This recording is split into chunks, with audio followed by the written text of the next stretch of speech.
پیلار ترنیرا کے بیٹے کو اس کی پیدائش کے 2 ہفتے بعد دادا دادی کے گھر لے آیا گیا۔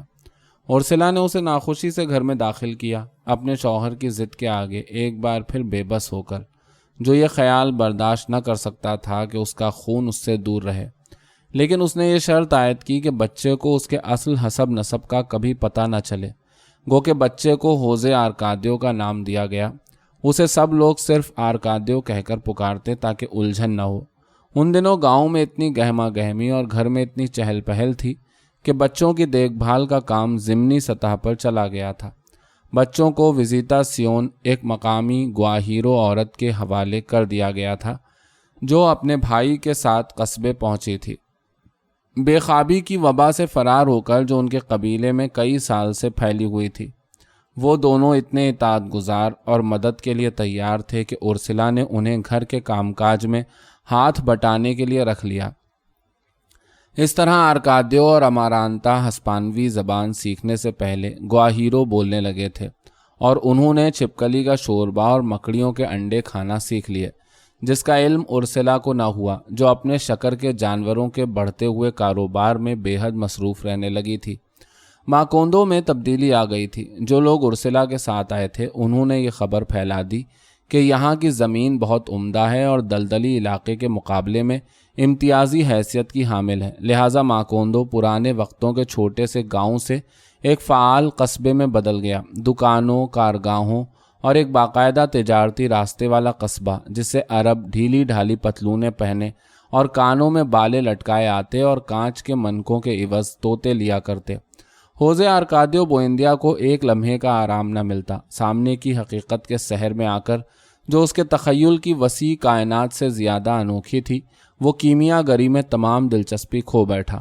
اس نے وہ مادہ اٹھا کر رکھ دیا جو مہینوں کے جوڑ توڑ سے رقیق ہو چلا تھا، اور دوبارہ پرانے دنوں والا ایک پرعزم آدمی بن گیا۔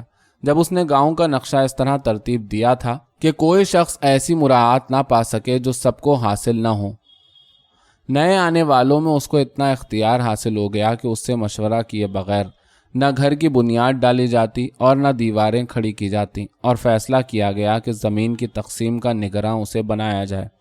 جب کرتب دکھانے والے خانہ بدوش واپس آئے، جن کا آوارہ کارنیوال تقدیر اور اتفاقات کے کھیلوں کے ایک عظیم الشان ادارے میں بدل گیا تھا، تو ان کا بے حد مسرت کے ساتھ استقبال کیا گیا، کیونکہ خیال یہ تھا کہ ہوزے آرکادیو ان کے ساتھ واپس آیا ہوگا۔ لیکن ہوزے آرکادیو واپس نہ آیا تھا، اور نہ ہی وہ سانپ نما آدمی ان کے ساتھ تھا جو اورسلا کے خیال میں واحد شخص تھا جو ہوزے آرکادیو کے بارے میں ان کو کچھ بتا سکتا تھا۔ لہٰذا خانہ بدوشوں کو قصبے میں پڑاؤ ڈالنے کی اجازت نہ ملی اور انہیں آئندہ وہاں قدم نہ رکھنے کی تنبیہ کی گئی، کیونکہ انہیں شہوت پرستی اور جنسی کجروی کا پیامبر سمجھا جاتا تھا۔ ہوزے آرکادیو بوئندیا نے البتہ صاف لفظوں میں واضح کر دیا کہ ملکیادیس کے پرانے قبیلے کے لیے گاؤں کے دروازے ہمیشہ کھلے رہیں گے، جس نے گاؤں کی ترقی اور خوشحالی میں اپنے علم و دانش اور شاندار ایجادات کے ذریعے معاونت کی تھی۔ لیکن ملکیادیس کا قبیلہ بقول ان خانہ بدوشوں کے روئے زمین سے فنا ہو چکا تھا، کیونکہ وہ انسانی علم کی حدوں سے پرے نکل گیا تھا۔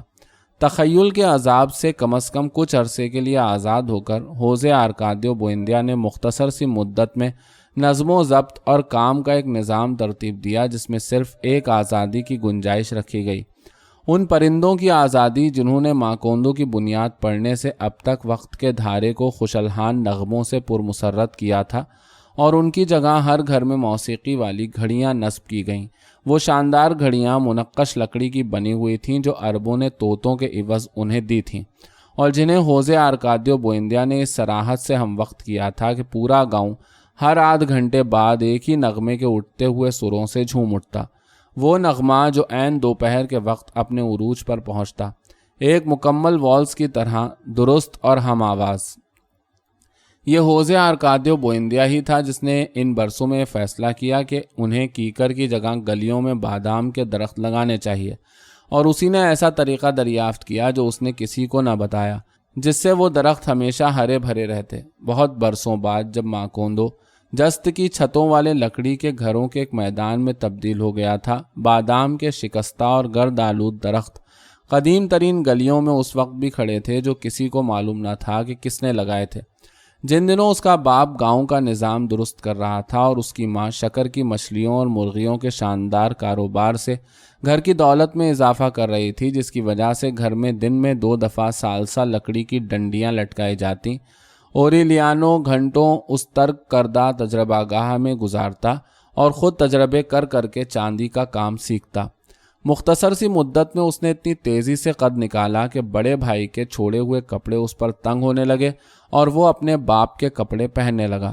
لیکن وزیتاسیون کو قمیصوں اور پتلونوں میں چنٹیں ڈالنی پڑتی تھیں، کیونکہ اوریلیانو پر دوسرے لوگوں جیسا موٹاپا نہ چڑھا تھا۔ بلوغت نے اس کی آواز کی نرمی ختم کر دی تھی اور اس کو خاموش، تباہ اور قطعی طور پر تنہا کر دیا تھا، لیکن دوسری طرف اس کی آنکھوں میں تاثرات کی وہ شدت دوبارہ عود کرائی تھی جو پیدائش کے وقت تھی۔ وہ چاندی کے کام پر اتنی توجہ مرکوز رکھتا کہ بمشکل کھانا کھانے کے لیے تجربہ گاہ سے نکلتا۔ ہوزے آرکادیو بوئندیا اس کے اندر ہی اندر سمٹنے سے اتنا متفکر ہوا کہ اس نے یہ سوچ کر کہ شاید اسے عورت کے پاس جانے کی ضرورت ہے، اسے گھر کی چابیاں اور کچھ پیسے دیے، لیکن اوریلیانو نے وہ پیسے آب شاہی تیار کرنے کے لیے جوہر نمک خریدنے میں لگا دیے اور چابیوں پر سونے کا پانی چڑھا کر انہیں خوبصورت بنا دیا۔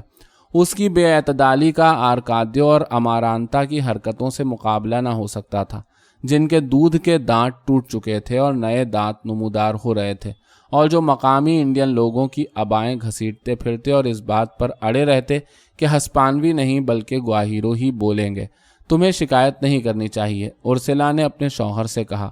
بچوں کو والدین کا پاگل پن وراثت میں ملتا ہے، اور جب وہ اپنی قسمت کو کوس رہی تھی اس یقین کے ساتھ کہ اس کے بچوں کی وحشیانہ حرکتیں اتنی خوفناک ہیں جتنی کہ سور کی دم، اوریلیانو نے اس کی طرف اس طرح دیکھا کہ وہ تذبذب میں مبتلا ہو گئی۔ کوئی آ رہا ہے، اس نے اورسلا کو بتایا۔ اورسلا نے اس پیش گوئی کو گھریلو عورت کی منطق سے سمجھنا چاہا، جیسا کہ وہ ہمیشہ کیا کرتی تھی جب بھی اوریلیانو اس قسم کی بات کرتا۔ کسی کا آنا عام بات تھی، روزانہ درجنوں اجنبی بغیر شکوک و شبہات ابھارے اور بغیر کسی اصرار کے ماکوندو آیا کرتے۔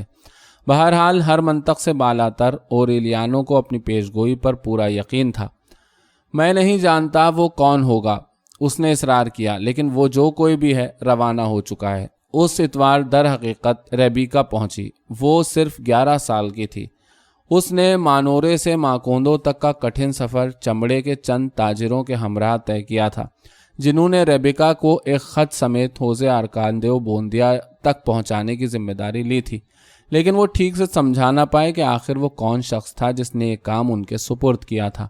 ریبیکا کا ساز و سامان صرف ایک چھوٹے سے صندوق، رنگدار پھولوں سے مزین ایک جھولنے والی کرسی اور ایک ٹاٹ کی بوری پر مشتمل تھا، جس سے کلاک کلاک کلاک کی آواز نکلتی اور جس میں وہ اپنے والدین کی ہڈیاں لیے پھرتی تھی۔ وہ گرم جوش خط جو ہوزے آرکادیو بوئندیا کے نام تھا، کسی ایسے شخص کی طرف سے لکھا گیا تھا جو اب تک زبان و مکان کے فاصلوں کے باوجود اس سے محبت کرتا تھا اور جس نے ایک بنیادی انسانی ہمدردی کے تحت اس بے سہارا یتیم بچی کو اس کے پاس بھیجا تھا۔ وہ اورسلا کی رشتے کی بہن تھی اور اس طرح اس کا ہوزے آرکادیو بوئندیا سے بھی دور کا رشتہ نکلتا تھا، اس لیے کہ وہ اس کے کبھی نہ بھلائے جانے والے دوست نکانور اویوہا اور اس کی نیک بیوی ریبیکا مونتیل کی بیٹی تھی۔ خدا ان دونوں روحوں کو اپنی امان میں رکھے، اور ان کی ہڈیاں ساتھ لے کر آئی تھی تاکہ عیسائی طریقے سے ان کو دفنایا جا سکے۔ خط میں دیے گئے نام اور دستخط صاف صاف پڑھے جاتے تھے، لیکن نہ ہوزے آرکادیو بوئندیا کو اور نہ اورسلا کو اس نام کے کسی رشتہ دار کا علم تھا، اور نہ ہی انہوں نے آج تک مانورے گاؤں کا نام سنا تھا۔ لڑکی سے کوئی مزید معلومات حاصل کرنا ناممکن تھا۔ جس وقت سے وہ آئی تھی، جھولنے والی کرسی میں بیٹھی انگوٹھا چوستی ہوئی ہر ایک کو اپنی بڑی بڑی وحشت زدہ آنکھوں سے دیکھ رہی تھی، اور اس کے چہرے اور حرکات سے اسے کیے جانے والے سوالات کے سمجھنے کے کوئی آثار نہ پائے جاتے تھے۔ وہ آڑی دھاریوں والا کالے رنگ میں رنگا ہوا لباس پہنے تھی جو پرانا نظر آتا تھا۔ اس نے پٹی دار چمڑے کے جوتے پہن رکھے تھے، اس کے بال کانوں کے پیچھے کالے ربن سے بندھے ہوئے تھے۔ وہ ایک دوشالہ اوڑے ہوئے تھی جس پر بنی شبیہیں پسینے سے مٹ چلی تھیں، اور دائیں کلائی میں نظر بد کے حفاظتی تعویذ کے طور پر گوشت خور جانور کے دانتوں سے منڈھا ہوا ایک تانبے کا کڑا تھا۔ اس کی سبزی مائل جلد اور ڈھول کی طرح تنا ہوا گول پیٹ اس کی خرابی صحت اور بھوک کی نشاندہی کرتا تھا، جس کی عمر اس کی عمر سے زیادہ تھی، لیکن جب انہوں نے اسے کچھ کھانے کو دیا تو وہ پلیٹ کو ٹخنوں پر رکھے بیٹھے رہی اور کچھ نہ چکھا۔ ان لوگوں کو شبہ ہونے لگا کہ وہ گونگی بہری ہے، یہاں تک کہ مقامی لوگوں نے اپنی زبان میں اس سے پوچھا کہ آیا اسے پانی چاہیے، اور اس نے اپنی آنکھیں گھمائیں جیسے انہیں پہچان رہی ہو، اور سر ہلا کر اس بات میں جواب دیا۔ انہوں نے بچی کو رکھ لیا کیونکہ اس کے سوا وہ کچھ نہ کر سکتے تھے۔ انہوں نے اسے ریبیکا پکارنے کا فیصلہ کیا، جو خط کے مطابق اس کی ماں کا نام تھا، کیونکہ اوریلیانو نے انتہائی تحمل کے ساتھ تمام ولیوں کے نام لیے اور کسی بھی نام پر اس نے رد عمل کا اظہار نہ کیا۔ چونکہ اس وقت تک ماکوندو میں قبرستان نہ تھا، انہوں نے ہڈیوں کی بوری کو تدفین کے مناسب مقام کی تلاش کے انتظار میں رکھا رہنے دیا، اور ایک طویل عرصے تک وہ بوری ہر جگہ نظر آتی اور مرغی کی کڑکڑاہٹ کی سی آواز کے ساتھ ایسی جگہ پائی جاتی جہاں اس کے ہونے کی کوئی توقع نہ کی جا سکتی تھی۔ ریبیکا کو اس خاندان کی زندگی کا حصہ بننے میں طویل عرصہ لگا۔ وہ گھر کے کسی دور دراز کونے میں اپنی چھوٹی سی جھولنے والی کرسی پر بیٹھی انگوٹھا چوسا کرتی۔ اسے کوئی چیز متوجہ نہ کرتی سوائے گھڑیوں کی موسیقی کے، جس کے لیے وہ ہر آدھ گھنٹے بعد اپنی خوفزدہ آنکھیں اٹھا کر یوں دیکھتی گویا وہ اسے ہوا میں دکھائی دینے والی ہو۔ وہ اسے کئی دنوں تک کھانے پر مائل نہ کر سکے۔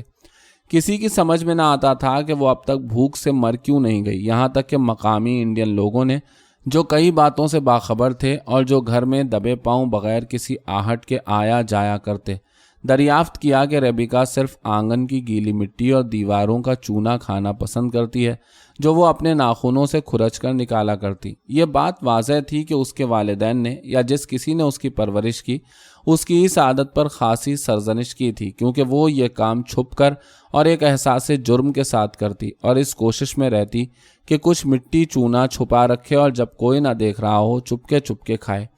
تب سے انہوں نے اس کی کڑی نگرانی شروع کر دی۔ انہوں نے آنگن میں گائے کا گوبر پھیلا دیا اور دیواروں پر تیز مرچیں مل دیں، اس امید پر کہ اس طرح وہ اس کی مہلک عادت کو شکست دے سکتے ہیں، لیکن اس نے مٹی حاصل کرنے میں اتنی ہوشیاری اور اختراع پسندی دکھائی کہ ارسلا کو مجبوراً سخت اقدامات کرنے پڑے۔ اس نے ایک برتن میں موسمبی کا عرق اور ریوند چینی ملا کر رات بھر کے لیے آنگن میں چھوڑ دیا تاکہ اس میں شبنم پڑ سکے۔ اس نے ایک برتن میں موسمبی کا عرق اور ریوند چینی ملا کر رات بھر کے لیے آنگن میں چھوڑ دیا تاکہ اس میں شبنم پڑ سکے، اور یہ دوا اس نے دوسرے دن ریبیکا کو خالی پیٹ پلائی۔ گو کہ ارسلا کو کسی نے نہ بتایا تھا کہ یہ مٹی کھانے کی عادت کا علاج ہے۔ اس کا خیال تھا کہ کوئی بھی تلخ مائع خالی پیٹ میں جائے تو جگر میں رد عمل پیدا کرے گا۔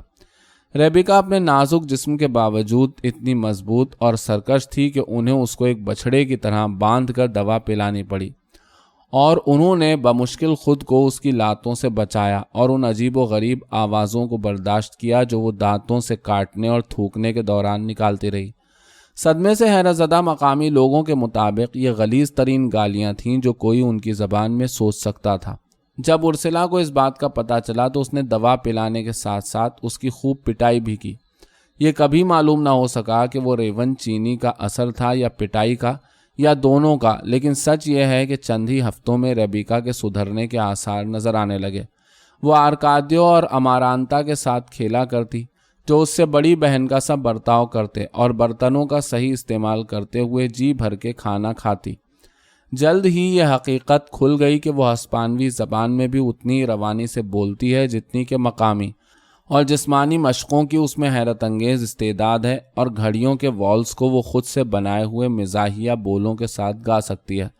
ان لوگوں کو اسے گھر کا فرد سمجھنے میں زیادہ عرصہ نہ لگا۔ وہ ارسلا سے اتنی محبت کرنے لگی تھی کہ اس کی حقیقی اولاد بھی نہ کرتی ہوگی۔ وہ آرکادیو اور امارانتا کو بھائی بہن، اوریلیانو کو چاچا اور ہوزے آرکادیو بوئندیا کو نانا کہہ کر پکارتی، اور اس طرح آخرکار دوسروں کی طرح وہ ریبیکا بوئندیا کے نام کی مستحق ہوئی، وہ نام جس کو اس نے اپنی موت تک وقار کے ساتھ برقرار رکھا۔ ان دنوں جب ریبیکا کو مٹی کھانے کی عادت سے چھٹکارا دلا کر اسے دوسرے بچوں کے کمرے میں سلایا جانے لگا تھا، ایک رات مقامی انڈین عورت کی جو بچوں کے ساتھ سوتی تھی اتفاق سے آنکھ کھل گئی، اور اسے کونے سے ایک عجیب و غریب آواز وقفے سے اٹھتی سنائی دی۔ وہ تشویش سے اٹھ بیٹھی، یہ سوچتے ہوئے کہ شاید کمرے میں کوئی جانور گھس آیا ہے، اور تب اس نے ریبیکا کو آرام کرسی میں بیٹھے ہوئے پایا۔ وہ انگوٹھا چوس رہی تھی اور اندھیرے میں اس کی آنکھیں بلی کی آنکھوں کی طرح چمک رہی تھیں۔ دہشت زدہ اپنی تقدیر سے ہار کر وزیتاسیون نے ان آنکھوں میں اس بیماری کی علامات پہچان لی جس کے اندیشے نے اسے اور اس کے بھائی کو ہمیشہ کے لیے اس قدیم سلطنت سے، جس کے وہ شہزادہ شہزادی تھے، جلا وطن ہونے پر مجبور کر دیا تھا۔ وہ بے خوابی کی وبا تھی۔ مقامی انڈین کاتورے صبح تک گھر چھوڑ کر جا چکا تھا۔ اس کی بہن وہیں رہی کیونکہ اس کے تقدیر پرست دل نے اس کو بتا دیا تھا کہ وہ جان لیوا بیماری دنیا کے آخری کونے تک اس کا پیچھا نہ چھوڑے گی۔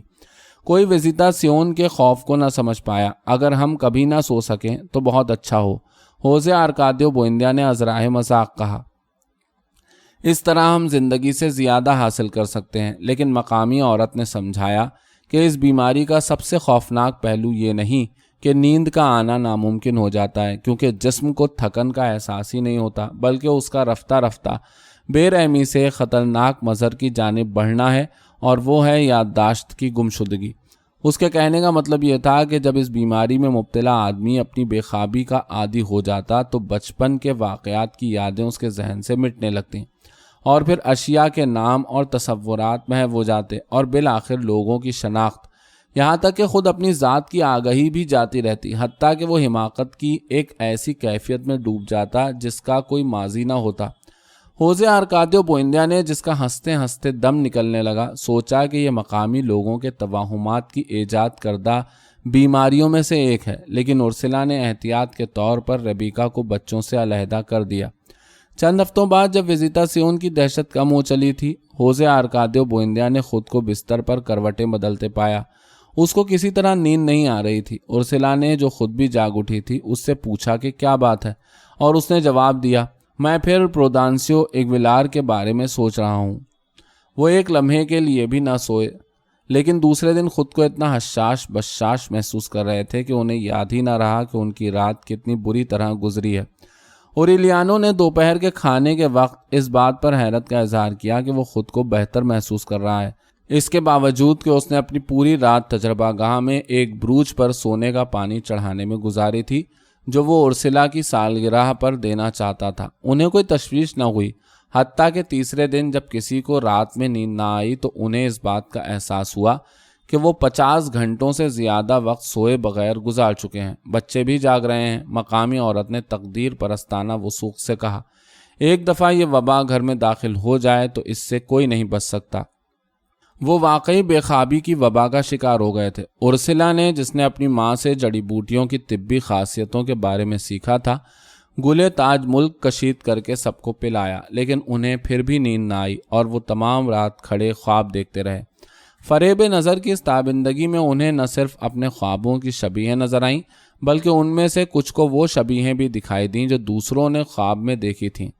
یوں لگتا تھا جیسے گھر مہمانوں سے بھر گیا ہو۔ باورچی خانے کے ایک کونے میں اپنی جھولنے والی کرسی میں بیٹھے بیٹھے ریبیکا نے دیکھا کہ ایک آدمی جو بالکل اس کا ہم شکل نظر آتا ہے، سفید کپڑوں میں ملبوس ہے اور جس کی قمیص کا کالر سونے کے بٹن سے بند ہے، اس کے لیے گلابوں کا ایک دستہ لیے آ رہا ہے۔ اس کے ساتھ نازک ہاتھوں والی ایک عورت تھی جس نے گلدستے سے ایک گلاب نکال کر بچی کے بالوں میں لگایا۔ ارسلا سمجھ گئی کہ وہ مرد اور عورت ریبیکا کے والدین ہیں، گو کہ ریبیکا نے انہیں پہچاننے کی بڑی کوشش کی۔ وہ اس نتیجے پر پہنچی کہ اس نے ان لوگوں کو پہلے کبھی نہیں دیکھا۔ اس دوران ایک لغزش کے تحت، جس کے لیے ہوزے آرکادیو بوئندیا نے خود کو کبھی معاف نہ کیا، گھر میں بننے والے شکر کے جانور قصبے بھر میں اسی طرح بکتے رہے۔ بچے اور بڑے مزے لے لے کر بے خوابی کے ننھے ننھے ہرے مرغ، بے خوابی کی لطیف گلابی مچھلیاں اور بے خوابی کے نازک پیلے گھوڑے چوستے رہے۔ لہٰذا سوموار کی صبح پورے قصبے کو جاگتے پایا گیا۔ شروع میں کسی کو تردد نہ ہوا، بلکہ وہ نیند نہ آنے پر خوش تھے، کیونکہ ان دنوں ماکوندو میں اتنا کچھ کرنے کو تھا کہ وقت بمشکل ہی بچتا۔ وہ اتنی محنت کرتے تھے کہ جلد ہی کرنے کو کچھ نہ رہ گیا، اور وہ صبح 3 بجے ہاتھ پر ہاتھ دھرے گھڑیوں کا والز سنتے پائے جاتے۔ وہ لوگ جو سونا چاہتے تھے، تھکن کی وجہ سے نہیں بلکہ خوابوں کی آرزو میں، انہوں نے خود کو تھکانے کے تمام حربے استعمال کر ڈالے۔ وہ اکٹھے بیٹھ کر گھنٹوں باتیں کیا کرتے، ایک ہی لطیفہ بار بار دہراتے، خصی مرغ کی کہانی کو ابتری کی آخری حدوں تک گنجلک کرتے، جو ایک کبھی نہ ختم ہونے والا کھیل تھا، اور جس میں کہانی سنانے والا پوچھتا کہ آیا انہیں خصی مرغ کی کہانی سننی ہے۔ اگر وہ کہتے ہاں تو داستان گو کہتا کہ اس نے ان سے ہاں کہنے کے لیے نہیں کہا تھا، بلکہ یہ پوچھا تھا کہ وہ خصی مرغ کی کہانی سننا چاہتے ہیں یا نہیں۔ اگر وہ کہتے نہیں تو داستان گو کہتا کہ اس نے ان سے نہیں کہنے کو نہیں کہا تھا، بلکہ یہ سوال کیا تھا کہ آیا وہ چاہتے ہیں کہ انہیں خصی مرغ کی کہانی سنائی جائے۔ اور اگر وہ خاموش ہو جاتے تو داستان گو کہتا کہ اس نے ان سے خاموش رہنے کو نہیں کہا تھا، بلکہ پوچھا تھا کہ کیا وہ چاہتے ہیں کہ انہیں خصی مرغ کی کہانی سنائی جائے۔ اور کوئی اٹھ کے نہ جا سکتا تھا کیونکہ داستان گو کہتا کہ اس نے ان سے جانے کو نہیں کہا تھا، بلکہ یہ پوچھا تھا کہ آیا وہ خصی مرغ کی کہانی سننا چاہتے ہیں، وغیرہ وغیرہ۔ اس طرح وہ ایک لا حاصل دائرے میں تمام رات گھومتے رہتے۔ جب ہوزے آرکادیو بوئندیا کو احساس ہوا کہ قصبے پر وبا کا حملہ ہو چکا ہے تو اس نے خاندانوں کے سربراہوں کو اکٹھا کیا اور جو کچھ وہ بے خوابی کے مرض کے بارے میں جانتا تھا انہیں بتایا، اور انہوں نے وبا کو دلدلی علاقے کے دوسرے قصبوں میں پھیلنے سے روکنے کے لیے اقدامات طے کیے۔ یہی وجہ تھی کہ انہوں نے بکریوں کے گلے سے گھنٹیاں اتار لیں جو عربوں نے انہیں طوطوں کے مول دی تھیں، اور ان گھنٹیوں کو قصبے میں داخل ہونے والی رہ گزار پر ان لوگوں کے لیے رکھ دیا جو سنتریوں کی منت سماجت سے باز نہ آتے اور قصبے میں داخل ہونے کے لیے بضد رہتے۔ تمام اجنبیوں کو جو ان دنوں ماکوندو کی گلیوں سے گزرتے یہ گھنٹیاں بجانی پڑتیں تاکہ بیماروں کو علم ہو سکے کہ وہ صحت مند لوگ ہیں۔ اپنے قیام کے دوران انہیں کھانے پینے کی اجازت نہ تھی کیونکہ اس میں کوئی شبہ نہ تھا کہ بیماری کے جراثیم منہ کے ذریعے پھیلتے ہیں، اور تمام کھانے پینے کی اشیاء بے خوابی کے اثرات کی زد میں آ چکی ہیں۔ اس طرح انہوں نے وبا کو قصبے تک محدود رکھا۔ یہ قرنطینہ اتنا مؤثر ثابت ہوا کہ ان ناگہانی حالات کو ایک فطری چیز سمجھ کر قبول کر لیا گیا اور زندگی کو اس طرح منظم کیا گیا کہ کام کاج کی رفتار معمول پر آ گئی اور لوگوں نے نیند کی بیکار عادت کے بارے میں سوچنا چھوڑ دیا۔ یہ اوریلیانو تھا جس نے وہ نسخہ دریافت کیا جو ان کی یادداشت کو گم ہونے سے کئی مہینے تک محفوظ رکھنے والا تھا۔ اس کو یہ نسخہ اتفاق سے معلوم ہوا، ایک ماہر بے خواب ہونے کی وجہ سے، کیونکہ وہ ان لوگوں میں سے تھا جنہیں سب سے پہلے یہ بیماری لاحق ہوئی تھی۔ اس نے چاندی کے کام میں تکمیل کی حد تک مہارت حاصل کر لی تھی۔ ایک دن وہ چھوٹا سا سندان تلاش کر رہا تھا جسے وہ دھات پر ملمہ چڑھانے کے لیے استعمال کیا کرتا تھا، اور اسے اس اوزار کا نام یاد نہ آ سکا۔ اس کے باپ نے اسے بتایا، دستہ۔ اوریلیانو نے کاغذ کے چھوٹے سے پرزے پر یہ نام لکھا اور اسے سندان کے پیندے سے چپکا دیا، دستہ۔ اسے یقین تھا کہ اس طرح وہ آئندہ یہ لفظ نہ بھولے گا۔ اس کو اس بات کا خیال نہ آیا کیونکہ اس شے کا نام کافی مشکل تھا کہ یہ یادداشت گم ہونے کی پہلی علامت ہے۔ لیکن کچھ دنوں بعد اسے احساس ہوا کہ تجربہ گاہ میں رکھی ہوئی تقریباً تمام چیزوں کے نام یاد رکھنے میں اسے دشواری ہو رہی ہے۔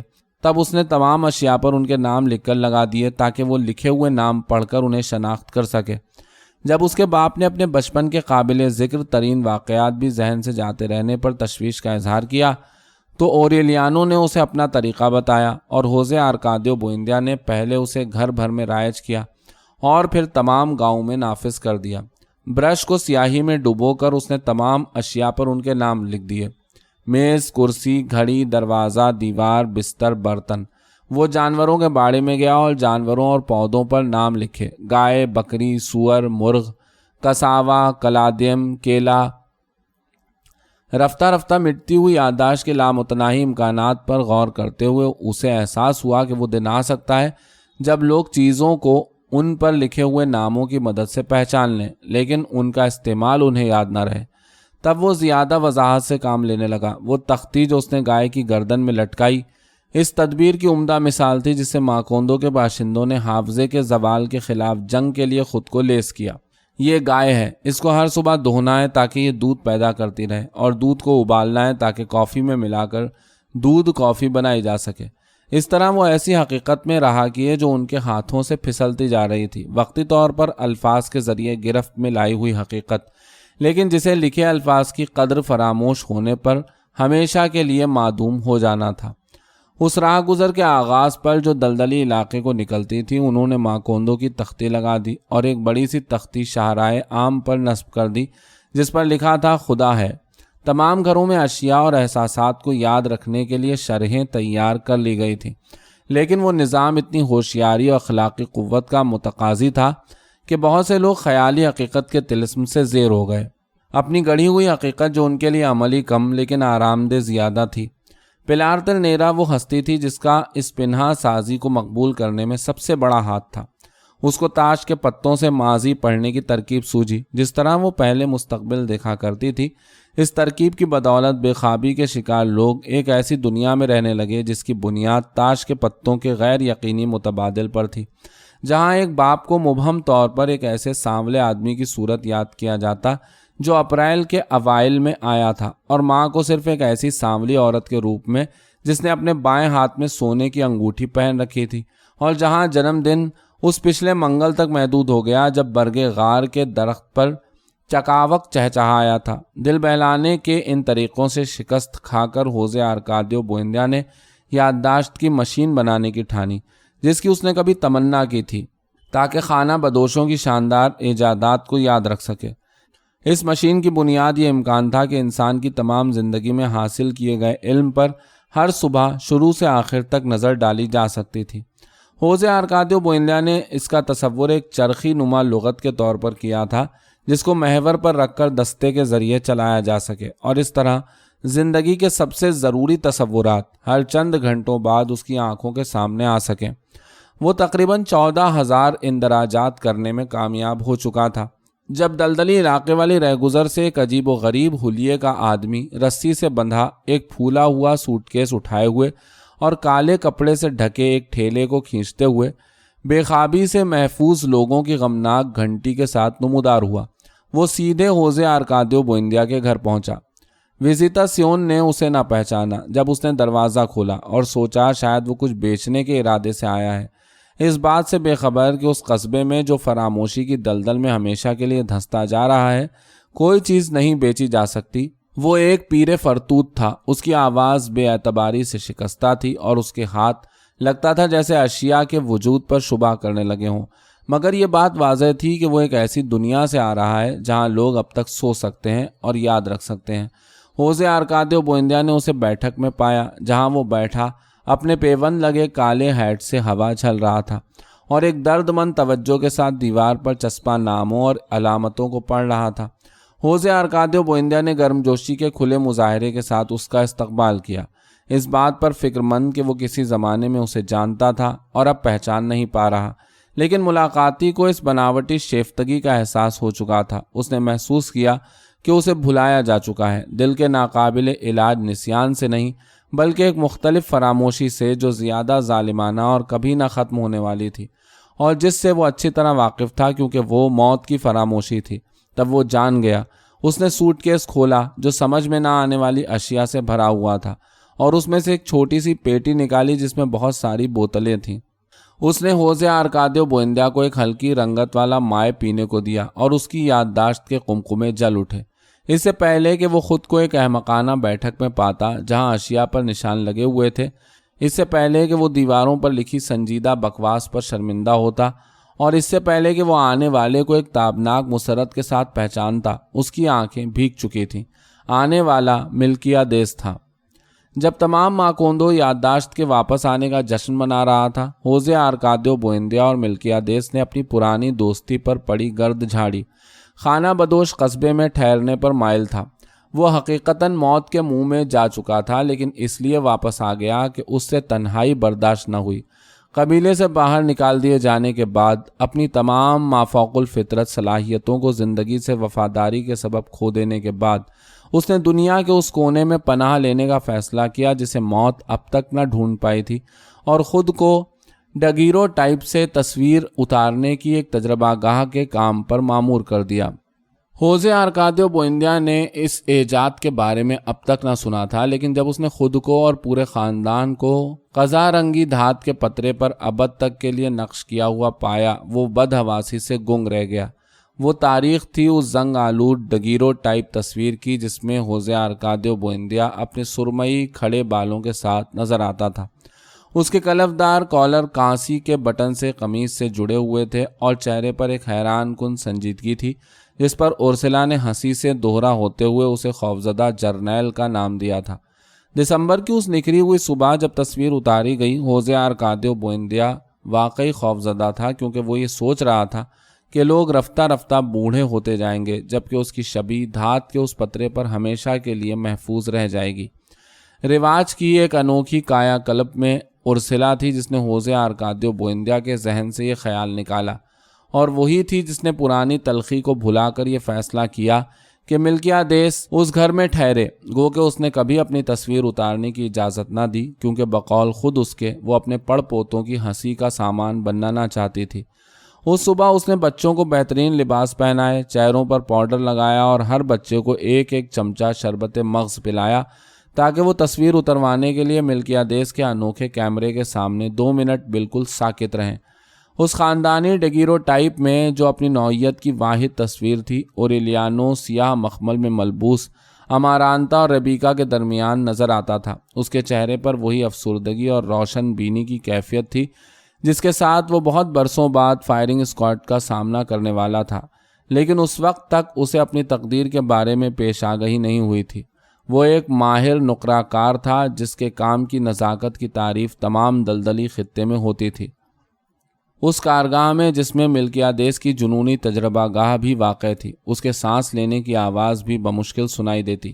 یوں لگتا ہے جیسے اوریلیانو نے کسی دوسرے زمانے میں پناہ لے رکھی ہو، جبکہ اس کا باپ اور ملکیادیس بوتلوں اور تشتوں کے شور، تیزاب چھلکنے اور پارے کے ہر لمحے، نلکی کے ہر خم اور ہر بل پر گم ہونے کے حادثات کے درمیان چلا چلا کر نوسترادمس کی پیش گوئیوں کی تشریح کیا کرتے۔ اس سپردگی اور فیصلے کی عمدگی نے، جس سے وہ اپنی توجہ کام پر مرکوز رکھتا، اوریلیانو کو اس قابل کر دیا کہ وہ کم وقت میں اس سے کہیں زیادہ پیسہ کما لے جتنا کہ ارسلا اپنے لذیذ شکر کے جانور بنا کر کمایا کرتی تھی۔ لیکن ہر ایک کو یہ بات عجیب لگتی تھی کہ بالغ ہونے کے باوجود اس نے آج تک کسی عورت کو نہ جانا تھا۔ یہ سچ تھا کہ وہ کبھی کسی عورت کے پاس نہ گیا تھا۔ چند ماہ بعد مرد بچے فرانسسکو کی واپسی دیکھی گئی۔ ایک آوارہ گرد جو تقریباً 200 سال کا بوڑھا تھا اور جو اکثر اپنے بنائے ہوئے نغمے گاتا ہوا ماکوندو سے گزرتا، ان نغموں میں فرانسسکو بڑی تفصیل کے ساتھ ان تمام گاؤں میں ہونے والے واقعات سناتا جو مانورے سے لے کر دلدل کے آخری سرے تک واقع تھے، تاکہ اگر کسی کو کہیں پیغام بھیجنا ہو یا کسی واقعے کی تشہیر کرنی ہو تو وہ اس کو 2 سکے دے کر اس کے نغموں کی پٹاری میں شامل کروا دے۔ اسی طریقے سے ارسلا کو اپنی ماں کی موت کا علم ہوا، کیونکہ وہ یہ نغمے اس امید میں سنا کرتی تھی کہ شاید ان میں اس کے بیٹے ہوزے آرکادیو کی کوئی خبر ملے۔ مرد بچہ فرانسسکو، جسے یہ نام اس لیے دیا گیا تھا کہ ایک دفعہ اس نے شیطان کو بدی گوئی کے مقابلے میں شکست دی تھی اور جس کا اصل نام کسی کو معلوم نہ تھا، بے خوابی کی وبا کے دنوں میں ماکوندو سے غائب ہو گیا تھا اور ایک رات اچانک کاتا رینو کی دکان میں پھر نمودار ہوا۔ پورے گاؤں کے لوگ اس کے نغمے سننے گئے، یہ جاننے کے لیے کہ دنیا میں کیا واقعات پیش آئے ہیں۔ اس دفعہ اس کے ساتھ ایک عورت بھی آئی تھی جو اتنی فربا تھی کہ 4 مقامی انڈین اس کو ایک جھولنے والی کرسی میں اٹھا کر چلتے تھے، اور اس کے ساتھ کھوئی کھوئی آنکھوں والی ایک نوخیز ملاتو لڑکی تھی جو ایک چھتری اٹھائے فربا عورت کو دھوپ سے بچائے رکھتی تھی۔ اوریلیانو اس رات کاتا رینو کی دکان پر گیا۔ اس نے مرد بچے فرانسسکو کو تماشائیوں کے دائرے کے بیچ ایک لہیم شہیم گرگٹ کی مانند بیٹھا پایا۔ وہ اپنی بوسیدہ بے سری آواز میں خبروں بھرے نغمے گا رہا تھا۔ اس کے پاس وہی قدیم اکارڈین تھا جو سر والٹر ریلے نے اسے گیانا میں دیا تھا، اور وہ اپنے انتھک چلنے والے پیروں سے جو شورے سے چٹک گئے تھے تال دے رہا تھا۔ دکان کے عقب میں ایک دروازہ تھا جس میں سے لوگ آ جا رہے تھے اور جس کے سامنے جھولنے والی کرسی میں رئیسہ خاموشی سے بیٹھی خود کو پنکھا جھل رہی تھی۔ کاتا رینو کان کے پیچھے ایک مصنوعی گلاب اٹکائے مجمے میں گنے کی شراب مگ میں بیچ رہا تھا، اور موقع سے فائدہ اٹھاتے ہوئے وہ مردوں کے قریب جاتا اور ان پر وہاں ہاتھ رکھتا جہاں نہیں رکھنا چاہیے۔ آدھی رات تک گرمی ناقابل برداشت ہو گئی۔ اوریلیانو نے بغیر دھیان دیے آخر تک خبریں سنی اور اسے کوئی ایسی خبر نہ ملی جو اس کے خاندان کے لیے دلچسپی کا باعث ہو۔ وہ گھر جانے کے لیے اٹھ ہی رہا تھا کہ فربا رئیسہ نے اسے ہاتھ سے اشارہ کیا۔ تم بھی اندر جاؤ، اس نے اوریلیانو سے کہا، صرف 20 پیسو لگیں گے۔ اوریلیانو نے رئیسہ کی گود میں دھری ٹوکری میں ایک سکہ پھینکا اور بغیر سوچے سمجھے کمرے میں چلا گیا۔ نوبالغ ملا تو لڑکی، جس کے چھوٹے چھوٹے سرے پستان کتیا کے سے تھے، بستر پر اریاں لیٹی تھی۔ اوریلیانو سے پہلے 63 آدمی اس رات اس کمرے سے گزرے تھے۔ کمرے کی کثیف فضا پسینے اور آہوں میں گندھی ہوئی کیچڑ میں بدلنے لگی تھی۔ لڑکی نے تر چادر اٹھائی اور اوریلیانو سے اسے ایک طرف سے پکڑنے کو کہا۔ چادر کینوس کے ٹکڑے کی طرح بھاری ہو رہی تھی۔ انہوں نے اس کے سرے مروڑ کر اسے نچوڑا یہاں تک کہ وہ اپنی اصل حالت پر واپس آ گئی۔ انہوں نے دری کو الٹایا اور دوسری طرف سے پسینے کی بوندیں ٹپکنے لگیں۔ اوریلیانو فکر مند تھا۔ اس کی خواہش تھی کہ یہ کام کبھی ختم نہ ہو۔ وہ نظریاتی طور پر محبت کے عمل سے واقف تھا، لیکن اس کے گھٹنے جواب دے رہے تھے اور گو کہ اس کی جلتی ہوئی کھال کا ایک ایک رواں اکھڑ چکا تھا۔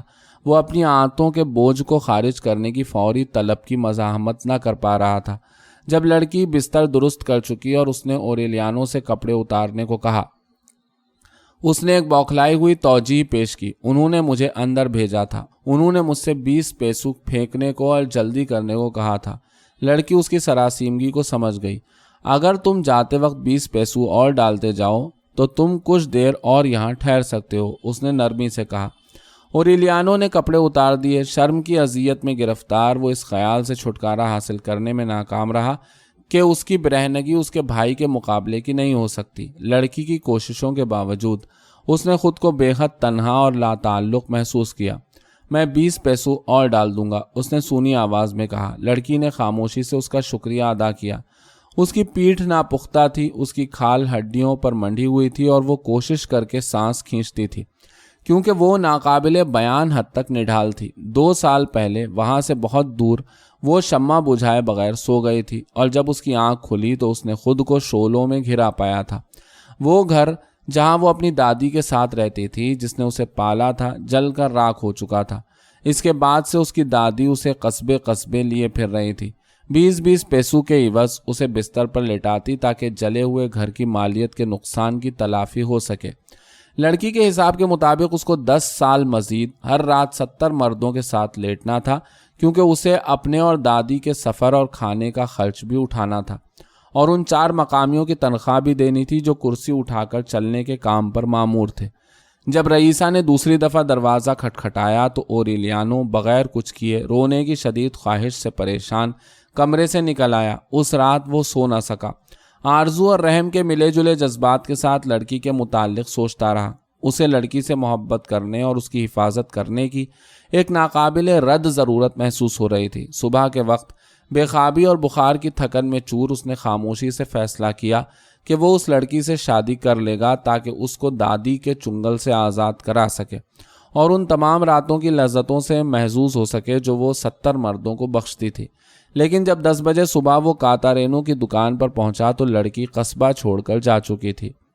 وقت نے رفتہ رفتہ اس دیوانگی کے خیال کو مندمل کر دیا، لیکن اس کا احساس محرومی بڑھتا گیا۔ اس نے کام میں پناہ لی۔ اس نے زندگی بھر بغیر عورت کے زندگی گزارنے کی قسمت پر رضا اختیار کر لی تاکہ اپنے بیکار وجود کی شرم چھپا سکے۔ اس دوران ملکیادیس دھات کے پتروں پر ماکوندو کی ان تمام چیزوں کے عکس اتار چکا تھا جو عکس اتارنے کے قابل تھیں، اور اس نے ڈگیرو ٹائپ کی تجربہ گاہ ہوزے آرکادیو بوئندیا کے تخیلات کے لیے چھوڑ دی تھی، جس نے اسے خدا کے وجود کو ثابت کرنے کے استعمال میں لانے کی ٹھان لی تھی۔ گھر کے مختلف حصوں میں اتاری گئی تصویروں کو ایک دوسرے پر اتارنے کے پیچیدہ عمل سے اسے یقین تھا کہ جلد یا بدیر وہ خدا کی تصویر کھینچنے میں کامیاب ہو جائے گا اگر اس کا وجود ہے، یا پھر ہمیشہ کے لیے خدا کے وجود کے مفروضے کا خاتمہ کر دے گا۔ ملکیادیس نوسترادیمس کی پیشگوئیوں کی شرحوں کی گہرائی میں اترتا چلا گیا۔ وہ رات دیر تک جاگتا، اپنی بوسیدہ مخملی واسکٹ میں ملبوس اپنے چھوٹے چھوٹے چڑیا جیسے ہاتھوں سے لکھتا رہتا، جن کی انگوٹھیوں سے پرانے دنوں کی چمک گم ہو چکی تھی۔ ایک رات اس نے سوچا کہ اس نے ماکوندو کے مستقبل کی پیشگوئی پا لی ہے۔ یہ ایک روشن شہر ہوگا، شیشے کے بڑے بڑے گھروں پر مشتمل، جہاں بوئندیا نسل کا نام و نشان تک باقی نہ ہوگا۔ یہ غلط ہے۔ ہوزے آرکادیو بوئندیا گرجا، وہ شیشے کے نہیں بلکہ برف کے گھر ہوں گے، جیسا کہ میں نے خواب میں دیکھا تھا، اور یہاں ایک بوئندیا ہمیشہ رہے گا۔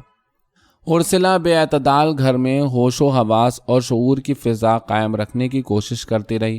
شکر کی ٹافیوں کے کاروبار کو ایک تنور کے ذریعے وسیع کر کے جو تمام رات گرم رہتا اور جس میں سے ٹوکریاں بھر ڈبل روٹیاں اور انوکھی انواع و اقسام کی پڈنگ اور بسکٹ نکلتے رہتے، جو چند گھنٹوں کے اندر اندر دلدلی خطے میں پیچ و خم کھاتی گلیوں میں بک جاتے، اب وہ عمر کے اس حصے میں پہنچ گئی تھی جب اسے آرام کرنے کا حق پہنچتا تھا، لیکن وہ مزید فعال ہو گئی تھی۔ وہ اپنے پھلتے پھولتے کاروبار میں اتنی مصروف ہو چکی تھی کہ ایک دوپہر جب اس نے بے خیالی میں آنگن کی طرف نگاہ اٹھائی، جب مقامی انڈین عورت گندھے ہوئے آٹے میں شکر ملا رہی تھی، تو اس نے دو انجانی خوبصورت نوعمر لڑکیوں کو ڈوبتے سورج کی روشنی میں کشیدہ کاری کرتے پایا۔ وہ ریبیکا اور امارانتا تھیں۔ جب سے انہوں نے ماتمی لباس اتارے تھے جو وہ نانی کی موت کے بعد 3 سال تک تندہی سے پہنتی رہی تھی، ان کے شوخ رنگا رنگ کپڑوں نے لگتا تھا انہیں دنیا میں خاص مقام دے دیا ہے۔ ریبیکا توقعات کے برخلاف زیادہ خوبصورت نکلی تھی۔ اس کی رنگت گوری تھی، آنکھیں بڑی اور پرسکون، اور جادوئی ہاتھ جو کشیدہ کاری کے نمونے لگتا تھا نظر نہ آنے والے دھاگوں سے کاٹ رہے ہیں۔ امارانتا جو اس سے چھوٹی تھی، نسبتاً کم پروقار تھی، لیکن اسے اپنی مرحوم نانی کا فطری امتیاز اور اندرونی استحکام حاصل تھا۔ آرکادیو جو اگرچہ ابھی سے اپنے باپ کی سی جسمانی نشو و نما کا مظہر تھا، ان کے سامنے بچہ سا نظر آتا تھا۔ وہ اوریلیانو سے چاندی کا کام سیکھنے میں جٹ گیا تھا، جس نے اسے پڑھنا لکھنا بھی سکھایا تھا۔ اورسلا نے اچانک محسوس کیا کہ گھر لوگوں سے بھر گیا ہے اور اس کے بچے شادی کرنے اور اپنے بچے پیدا کرنے کے قابل ہو گئے ہیں، اور ان کو جگہ کی کمی کے باعث تتر بتر ہونا پڑے گا۔ پھر اس نے وہ پیسے نکالے جو اس نے طویل برسوں میں کڑی محنت سے جمع کیے تھے، اور اپنے کچھ گاہکوں کے ساتھ انتظامات کر کے گھر کو بڑا کرنے کے کام کا بیڑا اٹھایا۔ اس نے ملاقاتیوں کے بیٹھنے کے لیے ایک بڑا دیوان خانہ بنوایا اور روزمرہ کے استعمال کے لیے ایک اور بیٹھک جو زیادہ آرام دہ اور ٹھنڈی تھی، ایک کھانے کا کمرہ جس میں 12 کرسیوں والی میز لگوائی تاکہ گھر کے تمام افراد اپنے مہمانوں سمیت اکٹھے بیٹھ سکیں، 9 کمرے جن کی کھڑکیاں آنگن میں کھلتی تھیں، اور ایک لمبی سی ڈیوڑی جسے گلاب کے ایک باغ کے ذریعے دوپہر کی گرمی سے محفوظ کیا گیا تھا۔ باغ میں فرن اور بیگونیا کے گملے رکھنے کے لیے احاطہ لگایا گیا۔ اورسلا نے باورچی خانہ بڑا کروایا تاکہ اس میں وہ 2 تنور آ سکیں۔ وہ گودام جہاں پیلار ترنیرا نے ہوزے آرکادیو کا مستقبل پڑھا تھا توڑا گیا اور اس سے دگنا بڑا گودام تعمیر کرایا گیا تاکہ گھر میں کھانے پینے کی اشیاء کی کبھی قلت نہ ہو۔ اس نے آنگن میں شاہ بلوط کے درخت کی چھاؤں میں غسل خانے بنوائے، ایک عورتوں کے لیے، دوسرا مردوں کے لیے، اور گھر کے عقب میں ایک بڑا سا استبل، باڑھ لگا ہوا مرغی خانہ، بھینسوں کا باڑہ اور ایک چڑیا خانہ جو چاروں سمت ہوا کے لیے کھلا تھا تاکہ گزرتے ہوئے پرندے وہاں اپنی خوشی سے انڈے بچے دے سکیں۔ درجنوں مستریوں اور بڑھئیوں کو ساتھ لیے گویا اسے اپنے شوہر کا سا ہذیانی بخار چڑھ گیا ہو، اورسلا روشنی اور دھوپ کے مقام طے کرتی اور حدود کی پرواہ کیے بغیر جگہ کی تقسیم کرتی پھرتی۔ پرانی عمارت جو بانیوں نے بنائی تھی، اوزاروں اور سامان تعمیر اور پسینے میں شرابور تھکے ہوئے مزدوروں سے بھر گئی، جو ہر ایک سے درخواست کرتے کہ براہ مہربانی ان کے کام میں مداخلت نہ کریں، اور ہڈیوں کی اس بوری سے پریشان رہتے جو ایک غمگین کھڑکھڑاہٹ کے ساتھ ان کا پیچھا کرتی۔ اس بے آرامی میں چونے اور کولتار کے دھوئیں میں سانس لیتے ہوئے کوئی درست طور پر نہ دیکھ سکتا تھا کہ زمین کے پیٹ سے یہ گھر کیوں کر ابھر رہا ہے، جو نہ صرف قصبے کا سب سے بڑا گھر تھا بلکہ سب سے زیادہ مہمان نواز اور ٹھنڈا گھر جو اس دلدلی خطے میں کبھی پایا گیا ہو۔ ہوزے آرکادیو بوئندیا جو اس تمام ہنگامے کے دوران خدا کی قدرت کو حیرت میں ڈالنے کی کوششوں میں لگا ہوا تھا، واحد شخص تھا جو اس بات کو بالکل نہ سمجھ پایا۔ نیا گھر تقریباً مکمل ہو چکا تھا جب اورسلا اسے اس کی خیالی دنیا سے کھینچ کر باہر لائی، یہ بتانے کے لیے کہ اسے گھر کے باہر نیلا رنگ کرانے کا حکم دیا گیا ہے جبکہ وہ سفید رنگ کرانا چاہتی ہے۔ اس نے ایک سرکاری کاغذ نکال کر دکھایا۔ ہوزے آرکادیو بوئندیا نے بغیر سمجھے کہ اس کی بیوی کیا کہہ رہی ہے کاغذ میں کیے گئے دستخط کو پڑھا۔ یہ کون شخص ہے؟ اس نے پوچھا۔ مجسٹریٹ، اورسلا نے پریشانی کے عالم میں جواب دیا۔ لوگ کہتے ہیں کہ وہ حکومت کی طرف سے بھیجا گیا با اختیار اہلکار ہے۔ دون اپولینار موسکوتے۔ مجسٹریٹ بے حد خاموشی کے ساتھ ماکوندو آیا تھا۔ وہ ہوٹل یعقوب میں ٹھہرا جو طوطوں کے عوض اشیاء دینے والے پہلے اربوں میں سے ایک نے بنایا تھا، اور دوسرے دن اس نے ہوزے آرکادیو بوئندیا کے گھر سے 2 بلاک دور ایک چھوٹا سا کمرہ کرائے پر لے لیا جس کا دروازہ گلی میں کھلتا تھا، اور اس نے ایک میز اور کرسی جو اس نے ہوٹل یعقوب سے خریدی تھی اس کمرے میں لگائی۔ کیل سے دیوار پر جمہوریہ کی مہر ٹھونک دی جو وہ اپنے ساتھ لایا تھا اور دروازے کے باہر ایک تختی لگا دی۔ مجسٹریٹ۔ اس کا پہلا حکم یہ تھا کہ ملک کے یوم آزادی کا جشن منانے کے لیے تمام گھروں کو نیلا رنگ دیا جائے۔ حکم نامے کی نقل ہاتھ میں لیے ہوزے آرکادیو بوئندیا نے مجسٹریٹ کو ایک جھولنی میں قیلولہ کرتے پایا جو اس نے اپنے تنگ سے دفتر میں تان رکھی تھی۔ کیا یہ تم نے لکھا ہے؟ اس نے مجسٹریٹ سے پوچھا۔ ڈان اپولینار موسکوتے نے، جو ایک پختہ شرمیلا سرخی مائل رنگت والا شخص تھا، اس بات میں جواب دیا۔ کس حق کے تحت؟ ہوزے آرکادیو بوئندیا نے پھر پوچھا۔ ڈان اپولینار موسکوتے نے میز کی دراز سے کاغذ نکال کر اسے دکھایا۔ مجھے اس قصبے کا مجسٹریٹ نامزد کیا گیا ہے۔ ہوزے آرکادیو بوئندیا نے اس کی تقرری کے کاغذ کی طرف دیکھا تک نہیں۔ اس قصبے میں ہم کاغذ کے پرزوں پر لکھ کر حکم نہیں دیتے ہیں، وہ تحمل سے بولا، اور تم یہ جان لو اس وقت اور ہمیشہ کے لیے کہ ہمیں کسی جج کی ضرورت نہیں ہے، کیونکہ یہاں کوئی ایسی چیز نہیں ہے جس پر فیصلہ کرنا پڑے۔ ڈان اپولینار موسکوتے کی آنکھوں میں آنکھیں ڈالے آواز اونچی کیے بغیر ہوزے آرکادیو بوئندیا نے تفصیل کے ساتھ ماکوندو بسانے کی رودات سنائی، کس طرح انہوں نے زمین تقسیم کی تھی، سڑکیں بنائی تھیں اور ضرورت کے تحت بغیر حکومت کو تکلیف دیے اور بغیر کسی دخل اندازی کے اس کی بہتری کے کام کیے تھے۔ ہم اتنے امن پسند ہیں کہ اب تک ہم میں سے کوئی طبعی موت بھی نہیں مرا ہے۔ کوئی اس بات سے پریشان نہ تھا کہ حکومت نے اب تک ان کی مدد نہیں کی، اس کے برعکس وہ خوش تھے کہ اب تک حکومت نے ماکوندو کو سکون کے ساتھ پھلنے پھولنے دیا ہے، اور انہیں امید تھی کہ حکومت ان کو اسی طرح رہنے دے گی، کیونکہ انہوں نے یہ قصبہ اس لیے نہیں بنایا تھا کہ پہلا نیا نواب جو یہاں آئے وہ انہیں بتائے کہ کیا کرنا ہے۔ ڈان اپولینار موسکوتے ایک لمحے کے لیے بھی اپنی جنبشوں کا وقار کھوئے بغیر اپنی ڈینم کی جیکٹ پہن چکا تھا جو اس کی پتلون کی طرح سفید تھی۔ اس لیے اگر تم کسی بھی عام شہری کی طرح یہاں ٹھہرنا چاہو تو تمہیں خوش آمدید کہا جائے گا۔ ہوزے آرکادیو بوئندیا نے بات ختم کرتے ہوئے کہا، لیکن اگر تم یہاں لوگوں کو اپنے گھر نیلے رنگنے پر مجبور کر کے بدامنی پھیلانے آئے ہو تو تم اپنا کباڑ اٹھا کر اس جگہ واپس جا سکتے ہو جہاں سے تم آئے ہو، کیونکہ میرا گھر فاختہ کی طرح سفید ہونے جا رہا ہے۔ ڈان اپولینار موسکوتے کا رنگ زرد پڑ گیا۔ وہ ایک قدم پیچھے ہٹا اور جبڑے سکیڑ کر ایک خاص غضب کے ساتھ کہا، میں تمہیں بتائے دیتا ہوں کہ میں مسلح ہوں۔ ہوزے آرکادیو بوئندیا کو پتہ نہ چلا کہ کس لمحے اس کے ہاتھوں میں وہ کارآمد قوت پھر لوٹ آئی جس سے وہ گھوڑوں کو کانوں سے پکڑ کر روک لیا کرتا تھا۔ اس نے ڈان اپولینار موسکوتو کو کوٹ کے کالر سے پکڑ کر اپنی آنکھوں کی سطح تک اٹھا لیا۔ میں یہ اس لیے کر رہا ہوں، اس نے کہا، کیونکہ میں تمہیں زندہ اٹھائے پھرنا چاہتا ہوں، بجائے اس کے کہ تمہیں زندگی بھر کے لیے مردہ اٹھائے پھروں۔ اور وہ اسی طرح ڈان اپولینار موسکوتے کو کالر سے اٹھائے سڑک کے وسط میں چلتا گیا، یہاں تک کہ دلدلی سڑک پر اسے پیروں پر کھڑا کر دیا۔ ایک ہفتے بعد وہ 6 عدد ننگے پاؤں، پھٹی وردیوں میں ملبوس اور بندوقوں سے مسلح سپاہیوں اور ایک بیل گاڑی کے ساتھ جس میں اس کی بیوی اور 7 بیٹیاں اس کے ساتھ سفر کر رہی تھیں واپس آیا۔ 2 اور بیل گاڑیاں بعد میں فرنیچر، گھر کا سامان اور برتن لیے پہنچیں۔ اس نے اپنے خاندان کو گھر تلاش کرنے کے دوران ہوٹل یعقوب میں ٹھہرایا اور خود سپاہیوں کے پہرے میں اپنا دفتر کھولنے چل دیا۔ ماکوندو کے بانی، جنہوں نے حملہ آوروں کو قصبے سے نکالنے کا تہیہ کر لیا تھا، اپنے اپنے بڑے بیٹوں کے ساتھ ہوزے آرکادیو بوئندیا کے پاس پہنچ گئے، لیکن وہ اس کے خلاف تھا، جیسا کہ اس نے وضاحت کی، کیونکہ کسی کو اس کے بیوی بچوں کے سامنے پریشان کرنا مردانگی نہیں ہے، اور ڈان اپولینار موسکوتے بیوی بچوں کے ساتھ واپس آیا تھا، لہٰذا اس نے فیصلہ کیا کہ اس مسئلے کو خوشگوار طریقے سے حل کیا جائے۔ اوریلیانو اس کے ساتھ گیا۔ ان دنوں اس نے سیاہ مونچھیں رکھنا شروع کر دی تھی جن کی نوکوں پر تیل چپڑا ہوتا اور اس کی آواز کچھ بلند ہو چلی تھی، وہی خصوصیات جو آئندہ جنگ میں اس کو ممیز کرنے والی تھیں۔ مسلح محافظوں کی پرواہ کیے بغیر نہتے وہ مجسٹریٹ کے دفتر میں پہنچے۔ ڈان اپولینار موسکوتے نے اپنا تحمل برقرار رکھا۔ اس نے اپنی 2 بیٹیوں کا جو اس وقت وہاں موجود تھیں تعارف کرایا۔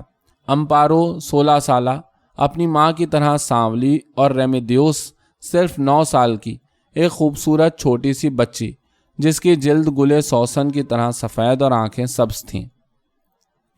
وہ دونوں پروقار اور شائستہ تھیں۔ جیسے ہی مرد داخل ہوئے، ان سے متعارف کرائے جانے سے پیشتر ہی لڑکیوں نے ان کے بیٹھنے کے لیے کرسیاں پیش کیں، لیکن وہ دونوں کھڑے رہے۔ بہت خوب میرے دوست، ہوزے آرکادیو بوئندیا نے کہا،